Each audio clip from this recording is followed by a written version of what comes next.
along the borders. I've listened to them talk, and I've questioned them about extremists in their towns.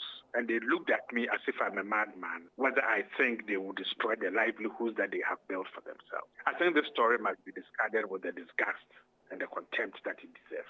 Security analyst Kasoa has questioned the authenticity of a report by Reuters suggesting that Islamic militants are using the northern part of this country as a logistical hub. However, a deputy ranking member on the Interior and Defense Committee of Parliament, Peter Tobu-Lanchini, has stated that government should intensify security to protect the country from spillover terrorist activities in the Sahel. Reporting for Channel One News, my name is Philip Ni Latte. It's now time to bring you some election-related stories.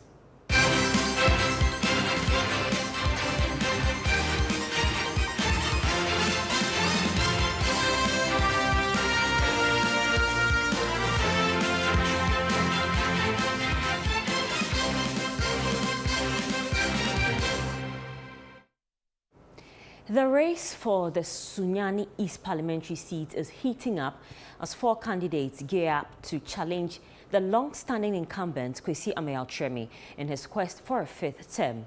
Kwesi Ameyatreme has held the seat for 4 terms, but the question remains, will his extensive experience and established reputation be enough to secure another victory in this increasingly competitive landscape? Channel One News' Michael Sapong reports that with the diverse lineup of candidates, the dynamics could shift dramatically in the Sunyani East constituency, which has historically leaned towards the New Patriotic Party. Sunyani East constituency in the Bunu region is poised to be one of the most fiercely contested areas in the upcoming December elections. It shares borders with Sunyani West, Asitifi North, and Tanon North in the Half region, making it a pivotal battleground.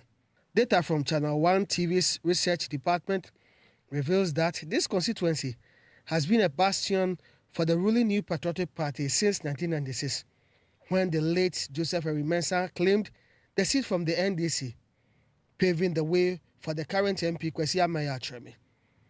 With provisional figures from the Electoral Commission indicating that 116,820 registered voters are set to cast their ballot on December 7 at 280 polling centers, the stakes are even higher. 4 candidates are contesting in the upcoming December elections. The incumbent, Kwesi Ameyatreme, Said Mubarak from the NDC, Alayina Samson Sampana from the PNC, an independent candidate, runs for entry. In the 2020 elections, Kwesi Ameyatreme received 49,003 votes out of the 80,920 valid votes, while his closest rival, Alan Bryce-Setre of the NDC, garnered 28,933 votes. The candidates in this year's elections have been sharing plans for the constituency and their expectations for December 7.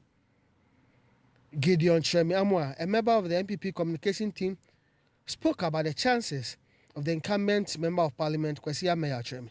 Every community in the Sunyani East constituency or every electoral area, we can tout of the MP's achievement or his track record.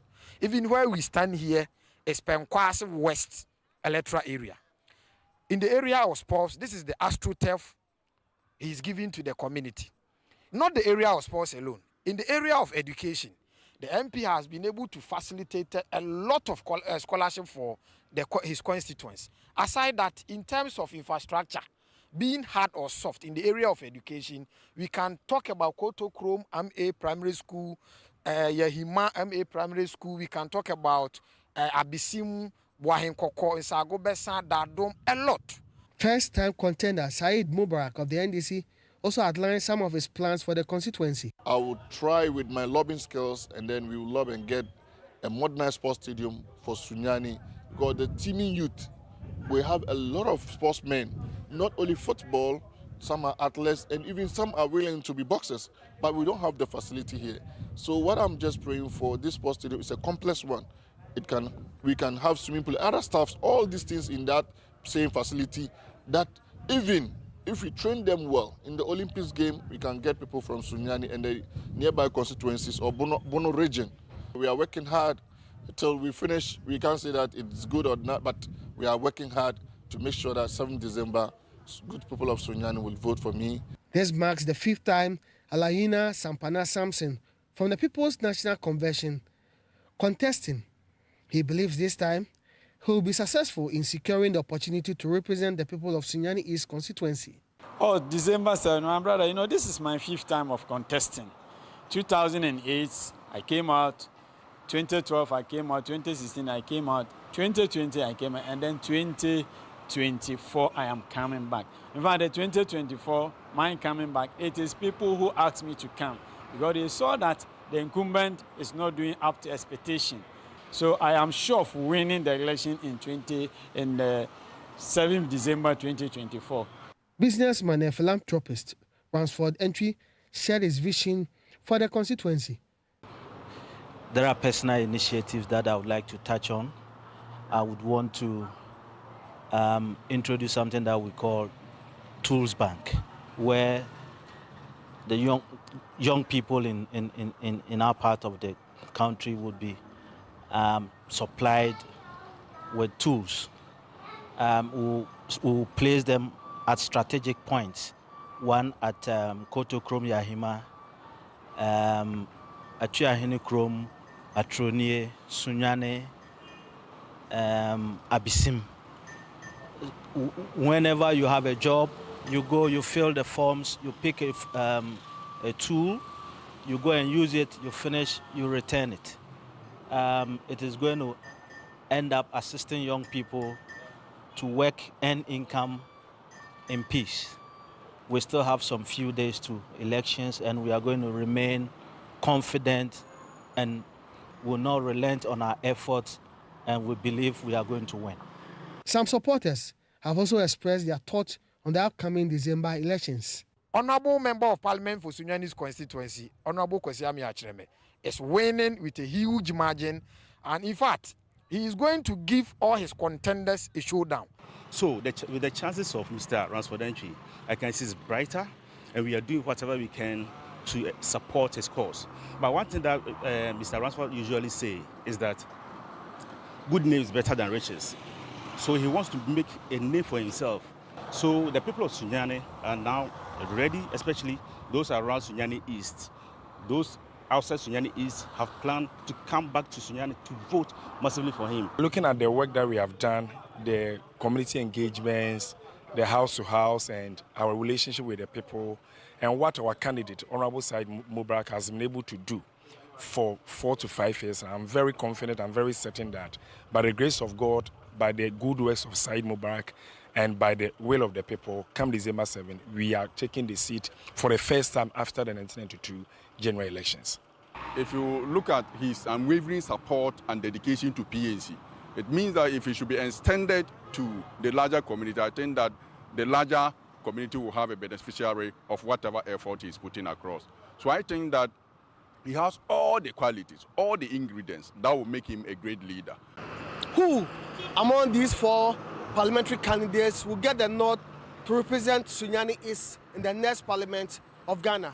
The power resides in the hands of the constituents, and they will determine on December 7. From Sunyani, I am Michael Saponin from ChannelOne News. This is still the ChannelOne Newsroom. Still ahead. Amenfi Central constituents threatening election boycott over EC's disqualification of NDC candidate Joanna Jan Kujo. We'll bring you the details shortly. Please stay with us.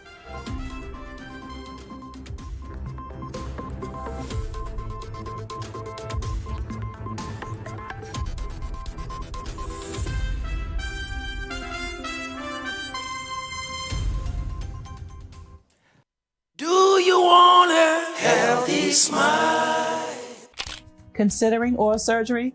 Hi, I'm Tanya from Bethel Dental Clinic, Ghana. Whether you need a routine extraction or a complex dental implant procedure, you want a dental team that provides compassionate care with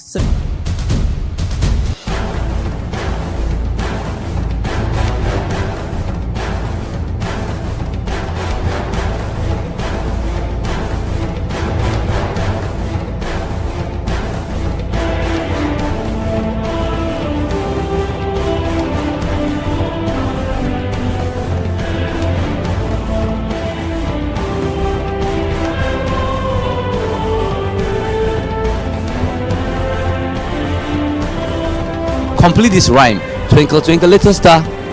How are you working? How? Who's that?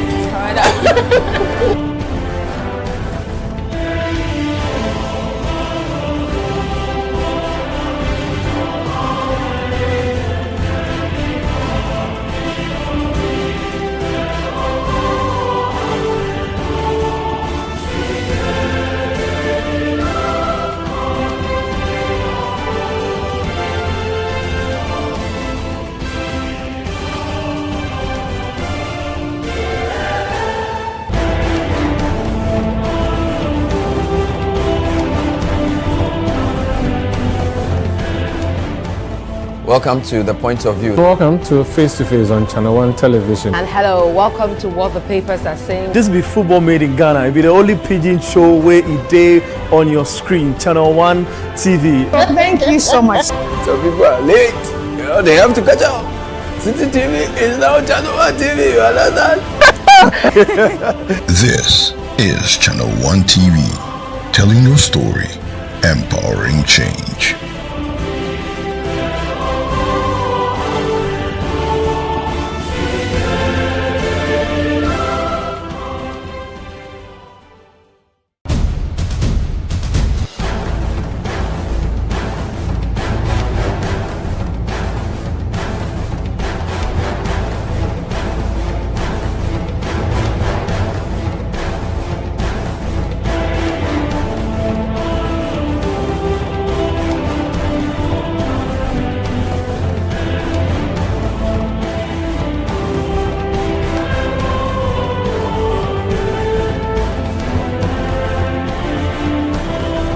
Complete this rhyme. Twinkle, twinkle, little star. How are you working? How? Who's that?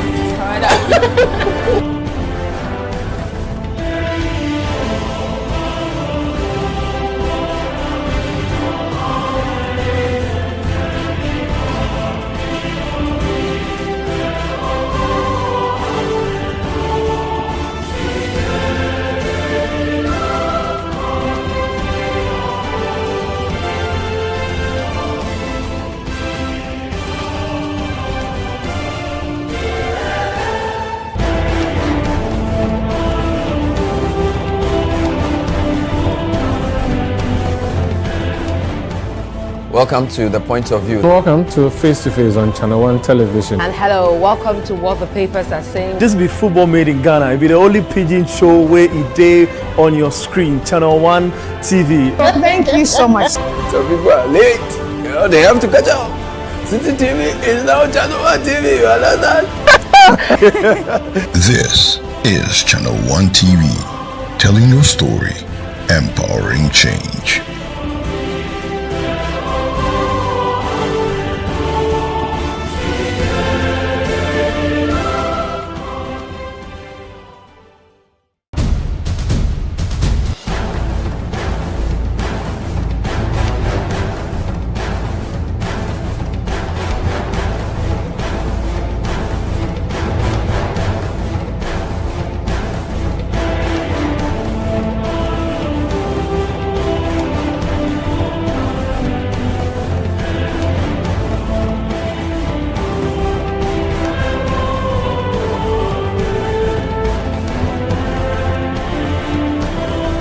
Complete this rhyme.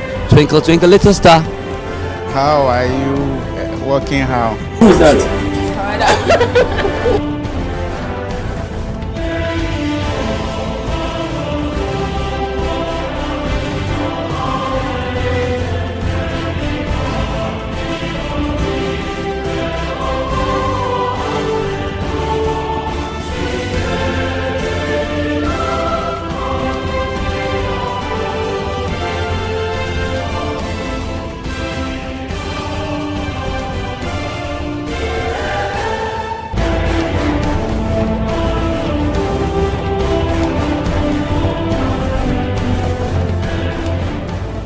Welcome to The Point of View. Welcome to Face to Face on ChannelOne Television. And hello, welcome to what the papers are saying. This be football made in Ghana. It be the only pidgin show where it day on your screen. ChannelOne TV. Thank you so much. Some people are late.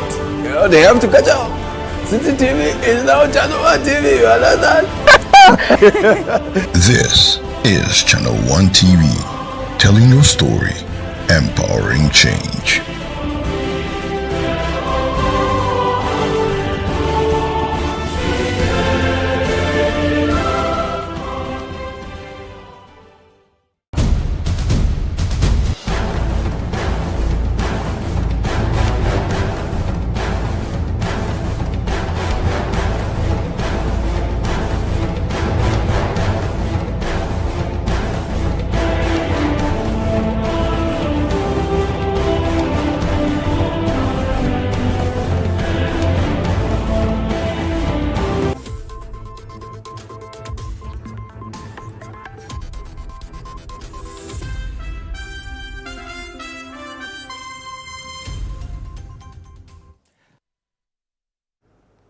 You welcome back to the Channel One Newsroom. Let's now turn our attention to some crime stories.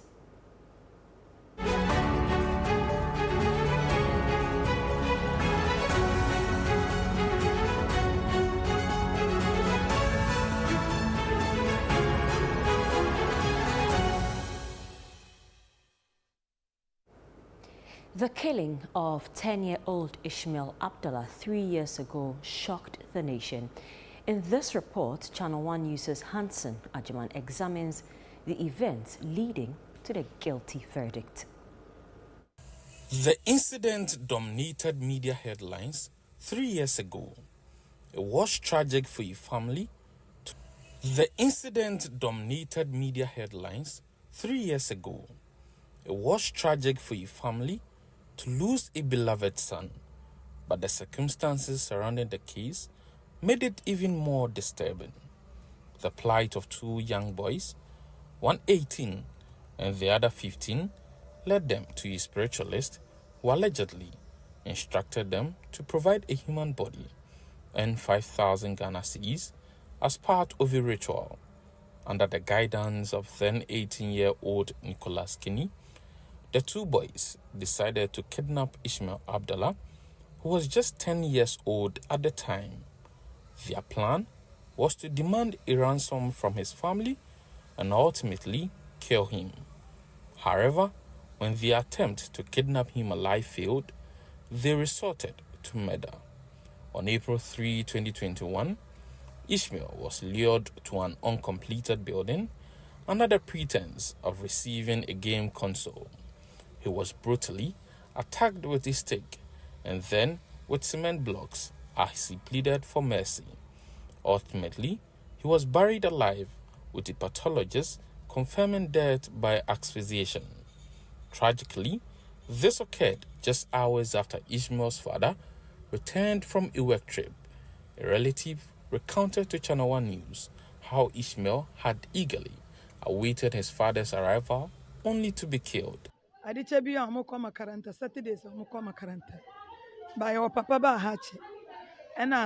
No one debia in the 1 week, ni debia no the phone a friend. They did a ben of ever. Tini papa bedu SCC ya. To do yena, ye no ye 18 and I no more. Tianum yan me the form of the papa so aquadim. No so aqua in laptop, I be see. Ah, bonny game.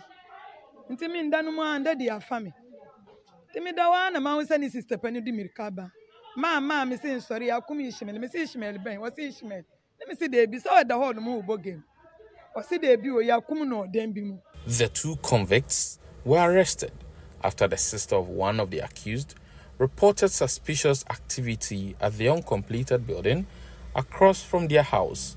The father of the first accused exhumed Ishmael's body, which was subsequently handed over to the police. By April 9, 2021, police had arrested a spiritualist at the center of the incident. She denied any wrongdoing and was later released. We have arrested these two persons whose name I've already given, the Charity Mesa, who is a priestess and a nursing mother, aged 20 years, and then Desmond Nieje, who was also arrested together with Charity, 27 years. We did arrest 2 persons the day or two after the incident, and just yesterday we arrested 2 other persons. As Ishmael hailed from a Muslim family, his burial under Islamic tradition created a temporary standoff between the state and the family. The Muslims, and it is very painful. The expectation is that once a Muslim dies, within the shortest possible time, the fellow is buried in line with its stated Islamic traditions. And so that is our major pain at the moment. So justice will begin when we get our body. Yes, we are aware. We are not oblivious of the fact that there is due process that must be followed. We are not oblivious of the fact that the Ghana Police Service, especially the CID, would want to investigate and get to the bottom of the matter before disposing any issue of matter of evidential value. But we want them to expedite action and ensure that as early as possible. However, on April 9, police released the body to the family, who then proceeded with burial rites. The public advocated for stricter regulation of spiritualist practices, and prosecutors began their work. Channel One TV visited Kasoa to explore the causes of such incidents, which had become alarmingly frequent in the peri-urban area. Some local youths shared their perspectives with Vivian Kai Loco. Were you shocked, surprised when you heard it? Yeah, I was shocked. I was surprised. You were not? Surprised. I wasn't surprised. Why not? Yeah, but I was surprised that kid did that, because as a kid at that young age, why should he kill someone for money or something? I don't think. But like, I wasn't surprised because it's because of money that the kid did that. 3 months after the incident, the state charged the 2 accused with murder and conspiracy to commit murder, renewing the family's hope. The AG has advised that A1 and A2 should be charged for murder and forward the file to AG's office for further directives. And what do you make of this?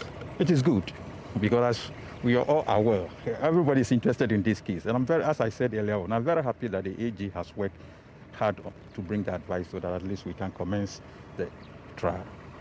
The AG has directed that they should charge the accused person for conspiracy to murder and forward the docket to AG for the bill of indictment and summary of evidence to be prepared. It took over 2 years for the main trial to commence. In March 2023, the prosecution called its first witness, the father of the deceased. 6 other witnesses were presented, including 3 relatives of the first accused and 3 police officers. The 2 accused also testified, and on October 24, 2024, a guilty verdict was delivered against them. We now move to Amenfi Central, where constituents are voicing strong disapproval over the Electoral Commission's decision to disqualify Joanna Jan Kujo, the National Democratic Congress's parliamentary candidate. They are threatening to block any election proceedings if she isn't allowed to run. This comes amid the parliamentary controversy surrounding the incumbent MP, Peter Kwache Aka, who plans to run as an independent candidate. Here's our Western Regional correspondent, Akwesi Ejay Enim, with more details from Manso Amenfi. The Amenfi Central constituency, a vibrant farming and mining hub with over 70,000 voters, is one of the NDC's key strongholds in the Western region.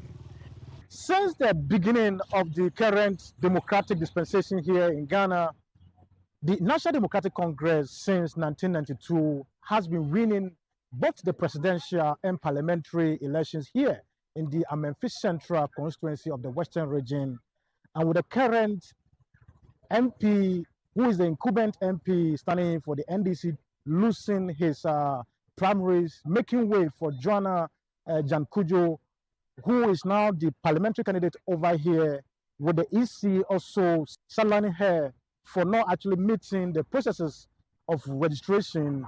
I'm here to actually find out the sentiments of the constituents and what they make of it, what it means to them in terms of the decision by the Electoral Commission to actually drop her from contesting the upcoming general elections and the court's issues surrounding this very EC decision. Amenfi Central, NDC seat since 1992. Now, NTC na enwini wo hasa na sabre no say electoral commission pese oya die bi ma obia ebu se obia baji seat na omni contest ni mu ama obia enko enye se NDC parliamentary candidate ni na obe edina ni say o ma ne nko election ni bi se eba sa ade a yen so NDC mablu ni ye be protest against that. I said you be protest ye ma kwan ema abato no ema so e wa Amenfi Central 2024. The EC is behind it, MPP is behind it, and our MP is also behind it. The three are collaborating to get our candidate name out from the system. They are afraid of her.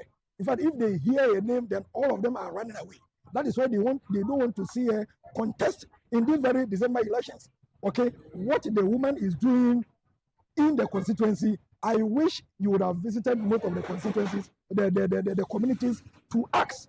And I tell you, my brother, you will see her signature in every community in the constituency, be it the supply of cement, fixing of boreholes. Right now, as I'm talking with you, yesterday was the second day that he got 75 spoiled boreholes fixed in the constituency.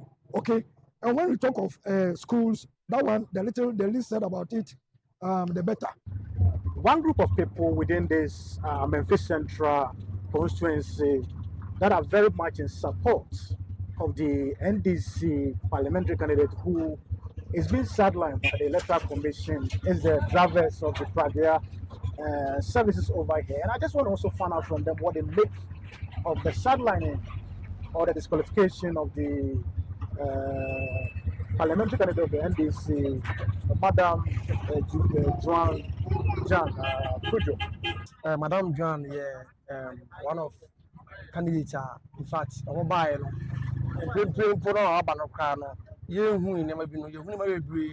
development and hot door, my men, can I say, oh, yeah, only good ground bar, Daddy, my men, I am a bit to say, yeah, I can't compromise, only by a crown, Nanka, or so send from Bear Pan, but you see, Anna, like, or more equals, or more either few minutes, he said, Dumano, Astopaka, Akubasa, my men, you're windy or swat. The best Praga for the crown, young Twaba, until Yaman all by a boy in Intino.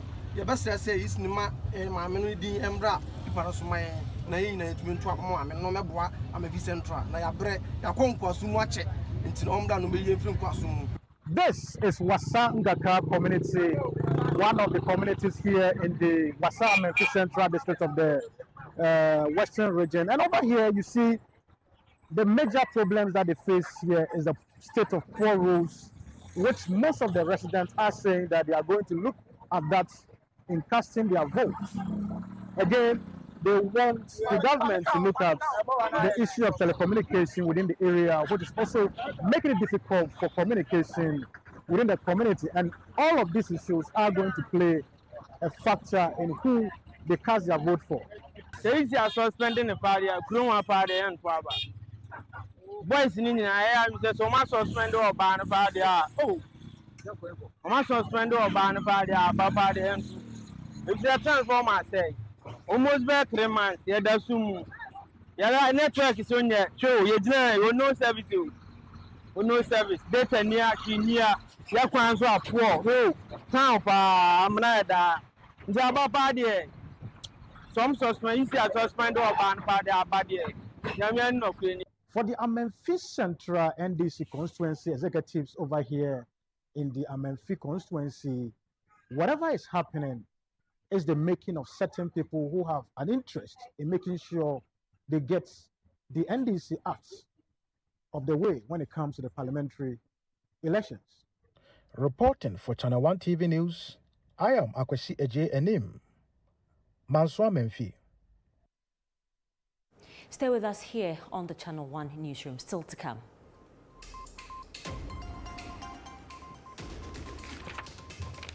Public Services Workers Union suspend strike after National Labour Commission directive.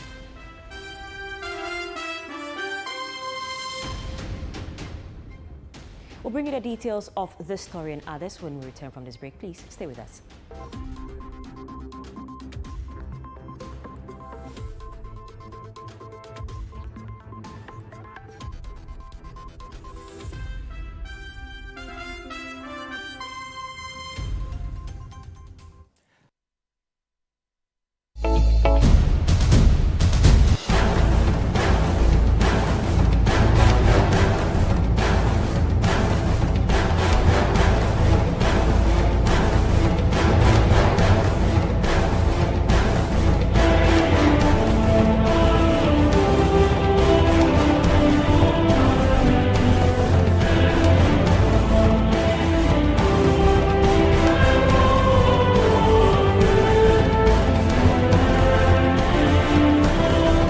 Complete this rhyme. Twinkle, twinkle, little star. How are you working how? Who's that?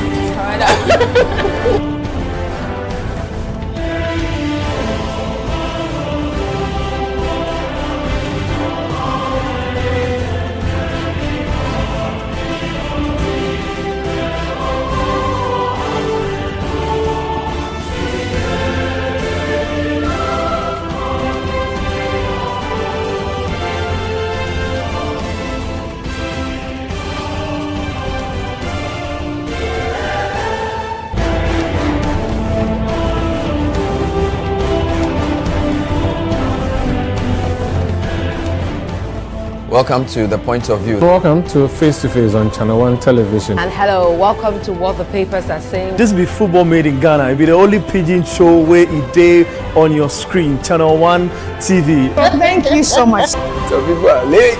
You know, they have to catch up. City TV is now ChannelOne TV. You understand? This is ChannelOne TV, telling your story, empowering change.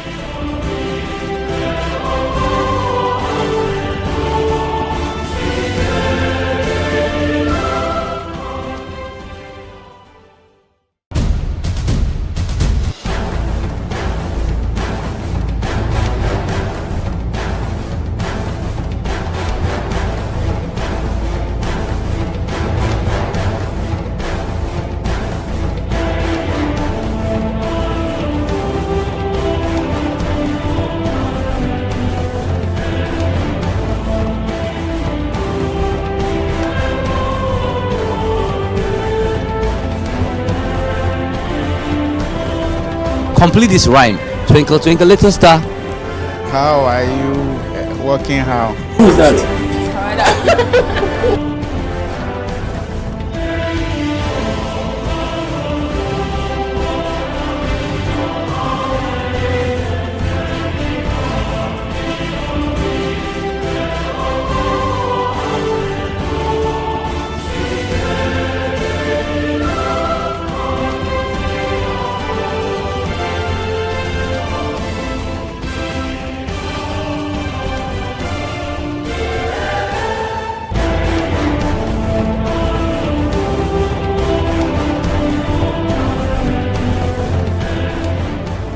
Welcome to The Point of View. Welcome to Face to Face on ChannelOne Television. And hello, welcome to What the Papers Are Saying. This be football made in Ghana. It be the only pidgin show where it day on your screen. ChannelOne TV. Thank you so much. Some people are late.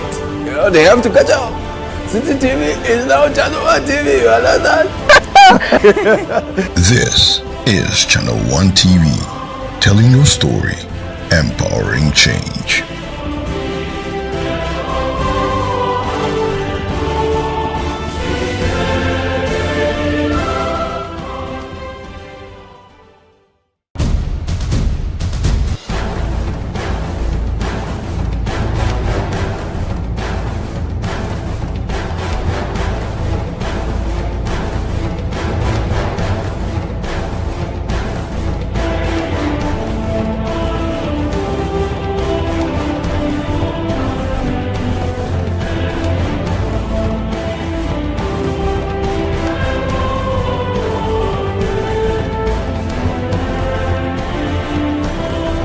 Complete this rhyme. Twinkle, twinkle, little star.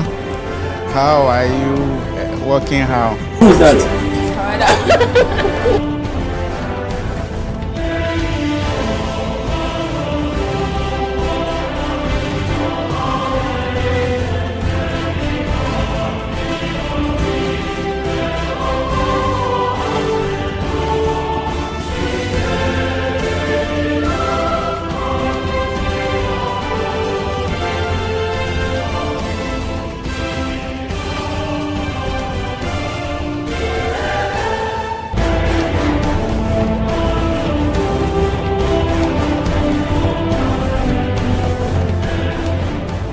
Welcome to The Point of View. Welcome to Face to Face on ChannelOne Television. And hello, welcome to What the Papers Are Saying. This be football made in Ghana. It be the only pidgin show where it day on your screen. ChannelOne TV. Thank you so much. Some people are late.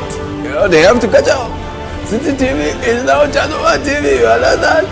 This is Channel One TV, telling your story, empowering change.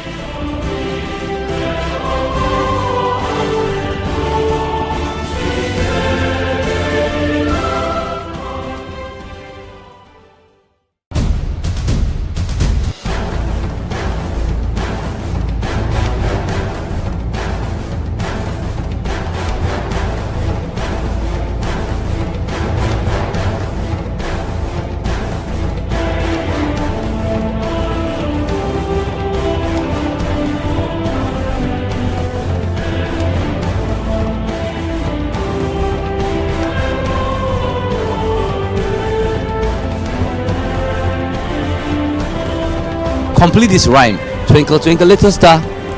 How are you working how? Who's that?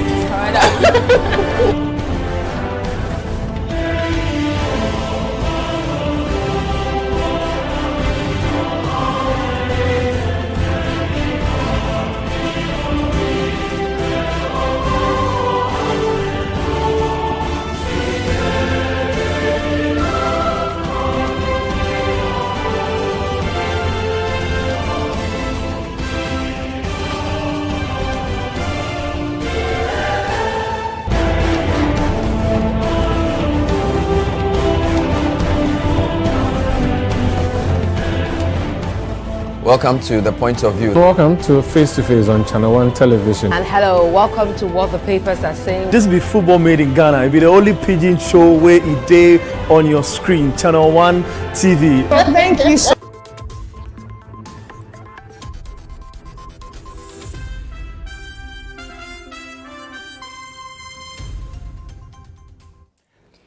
You all come back. Now, the Public Services Workers Union has announced a suspension of a strike following a directive from the National Labour Commission. The four-day strike by the union significantly affected essential public institutions, including the National Identification Authority, Ghana Meteorological Agency, and the Ghana Statistical Service, leaving a lot of Ghanaians stranded. Channel One News' Samuel Akom has more in this report. The strike, which began on Monday, led to a standstill in services at key institutions, disrupting public services nationwide. The National Identification Authority, Ghana Meteorological Agency, and the Ghana Statistical Service were among those impacted, creating challenges for Ghanaians who rely on such services. Channel One News visited the Ghana Meteorological Agency to observe the strike's effects. Empty offices and a lack of personnel defined the scene at the Ghana Meteorological Agency. Nana Kofi Opoku, Vice Chair of the Meteorological Division of the Public Services Workers Union, PSWU, warned that the strike could have serious consequences if it continues. Some sectors will be impacted immediately. Other sectors, it will take a bit of time. For those who are in academia, if we do not collect data and archive them, and there are too many gaps in the data will not be fit for any meaningful research you want to undertake. At the Ghana Statistical Service, locked doors and halted services underscored the strike's impact. And here at the Ghana Statistical Service, this is the Office of the Government Statistician who provides regular statistical data for other sectors to use. And currently we're trying to enter and the office is locked. When we get to the next office as well, trying to get access as well, it's also locked. Labour expert Austin Game expressed concern over the government's recurring challenges with salary administration, which contributed to the impasse. Doing the same thing and repetitive of the mistake every time. People are just about finishing strike, others are on strike, others have served notice out on the 4th they are going on strike. Why should it be so? It is too much in our side of the world. Following the directive from the Labour Commission, members of the union on the single spine salary structure are scheduled to return to work on Monday. The National Labour Commission has asked the Fair Wages and Salaries Commission, as well as the Public Service Workers Union, to go back to the negotiation table and renegotiate to find an amicable solution to the challenge. Until then, Ghanaians continue to bear the brunt of the ongoing strike. My name is Samuel Akom, reporting for Channel One News. The Prempeh the First Airport Runabout, a key transport hub in the greater Kumasi area of the Ashanti region, has become a major source of frustration for drivers and commuters. This runabout, which connects several important roads, is rapidly deteriorating, causing traffic congestion, vehicle damage, and posing significant safety risks. Channel One News' Bright Yeboah reports. I am standing right here at the airport runabout, one of the busiest in the Ashanti region, Kumasi, and it leads to the Prempeh the First International Airport, one of its kind in the Ashanti region. This airport runabout happens to be one for people who commute from the southern parts of the region to the northern parts of the country. And following our reports here, the route here was fixed, but as it stands now, the road continues to be in a bad state. We are here to understand the challenges that commuters here are faced with. Drivers have voiced growing concerns over the worsening condition of this critical intersection. Over the past few months, the roundabout has developed large potholes and cracked road surfaces, making navigation increasingly difficult and dangerous. Channel One News previously reported on the poor state of this same stretch, which was subsequently repaired. However, the road has since deteriorated again, with conditions returning to their previous state. Speaking with Channel One News, some drivers expressed anger and frustration, criticizing the authorities and prominent individuals who frequently use the road but have neglected its upkeep. Main challenge is the traffic, and the road is no good. You have seen yourself the potholes. That's our main challenge at this place. The traffic is too high. We are all surprised. Now this airport is international airport, so that's why I'm saying the government have to do something about it, so that the traffic will flow and everybody, the movement will be easy for the people to access the airports.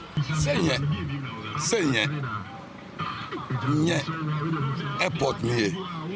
Peneponi na otumfofa. Opia fa.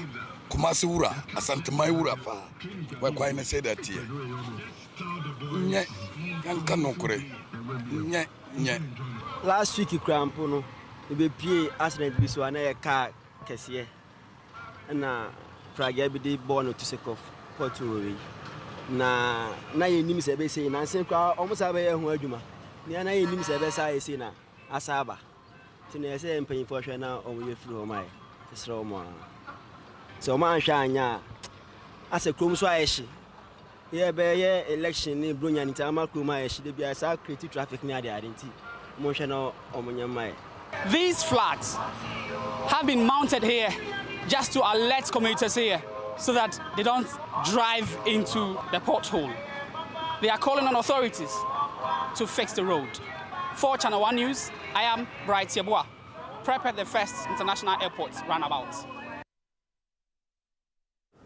You're still watching the Channel One Newsroom. Next is CNR Business with Netili Neti Ajaho.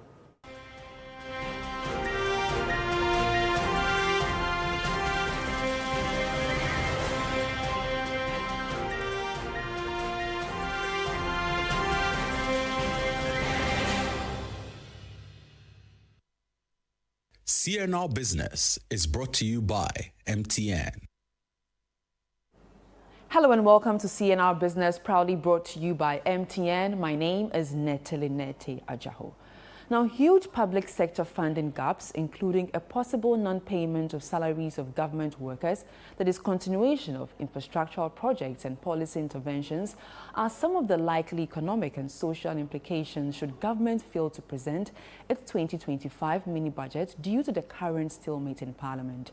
The tussle in the House, if not resolved for MPs to be recalled from the indefinite adjournment before the end of this year, will have some impact for government's fiscal priorities and funding allocations, at least for the first quarter of next year. In the following report, my colleague Neil Latte looks into some of the potential consequences of not reading the mini-budget in an election year. Only one major development is bound to happen should we go into such a dire situation, That is, there will be a complete government shutdown at least for the first 3 months of 2025. Remember, the appropriation of the current budget runs until December 31, 2024, and so if the mini budget is not presented for it to be approved before year ending, it will only mean the government will technically not be able to spend from January 1, 2025. The next government will also not be able to carry out its revenue and expenditure between the period it takes over from January 7, 2025 and the time it presents its own budget, likely to happen somewhere in March or even April next year. Without the mini budget, the government may face difficulties in meeting its fiscal commitments, say the payment of salaries to government workers. Such a situation would not only impact livelihoods but could also dampen consumer confidence and spending, stifle economic growth, erode investor confidence, and also the gains made under the ongoing IMF program. The implementation of infrastructural projects and other essential policy interventions could also come to a halt as a result, which may exacerbate public discontent. But what is the long-term effect and risk of such a funding shortage? It is the impact on macroeconomic indicators such as inflation, growth, credit ratings, and even the performance of the local currency, especially at a time these indicators are improving following government's successful completion of its debt restructuring on both the domestic and external side. And so to avert any of these possibilities and economic distortion, which will further put a strain on the country's already limited financial resources, only a time-sure resolution of the impasse is needed for the MPs to be recalled to consider, among other government business, the presentation of the mini-budget, all things being equal. My name is Ni Latte for CNR Business. Moving on, the International Monetary Fund is calling on Ghana to intensify its efforts to bring down inflation to more manageable levels. The fund notes that the year-end inflation target by the Bank of Ghana of 15 to 17% is likely not to be achieved as it projects its end-of-year figure at 19.5%. Here's more in the following report by Daniel Sakiti. The Bank of Ghana set an inflation target earlier this year, hoping to stabilize the economy and ease the burden on consumers. Despite inflation taking a downward trend for most parts of the year, many have stated that high prices of food is far from over. Already, inflation for September 2024 increased to 21.5% from the 20.4% recorded in August. The IMF has also expressed concerns over current inflation levels in some African countries, including Ghana, which continue to erode purchasing power, affecting both households and businesses. The fund is thus urging government to implement tighter fiscal and monetary measures to help curb the trend.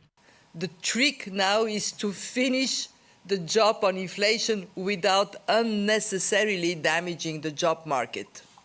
Second, now is the time to act on debt and deficits. After years of much-needed fiscal support in response to shocks, now is the time to rebuild fiscal buffers. In most countries, that can be done gradually, but it needs to start now. Third and most important, it is crucial that countries carry out pro-growth reforms. From cutting red tape to improving governance, we have seen reforms being a source of significant benefits across countries. Our analysis shows that these reforms can boost output by up to 8% over 4 years in developing countries. With less than 3 months to end the year, the Bank of Ghana is facing intense pressure to curb inflation to bring relief to consumers who continue to suffer from rising cost of goods and services. For CNR Business, my name is Daniel Sakiti. And that's all for CNR Business. It was proudly brought to you by MTN. My name is Nette Ajaho.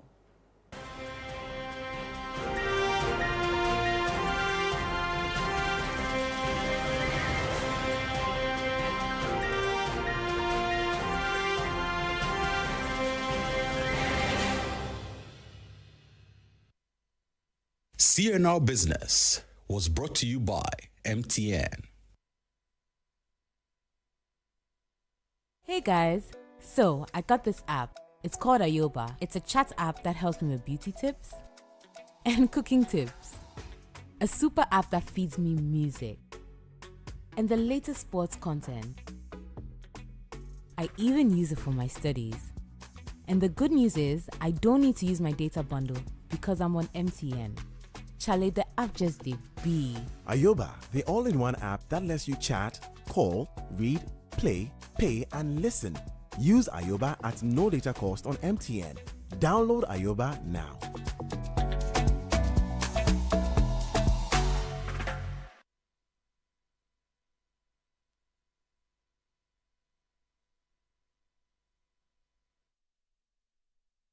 And that's how we wrap up today's bulletin on the Channel One newsroom. But before we go, let's do a quick recap of our headlines. Ranking member on Parliament's Defence Committee, Peter Lancheni Tobu, calls for action to shield Ghana from Sahel terror spillover. Amenfi Central constituents threatening election boycott over EC's disqualification of NDC candidate Joanna Jan Kujo. Public Services Workers Union suspends strike after National Labour Commission directive. And brought to a story where 3 years after a nation was shocked, justice has been served 10-year-old Ishmael Abdallah, and we took a look at the case that gripped Ghana. Visit our website channel1news.com for information on our top stories and more. Subscribe to Channel One TV on YouTube for more exclusive video content from Channel One TV. Download the Channel One Newsroom app on the App Store and Google Play Store. This is the Election Bureau. Stay tuned for comprehensive and timely coverage of the 2024 elections. Follow us for real-time updates and join the conversation using the hashtag GhanaPolls2024. My name is Zoe Abu-Baidoo. Many thanks for watching.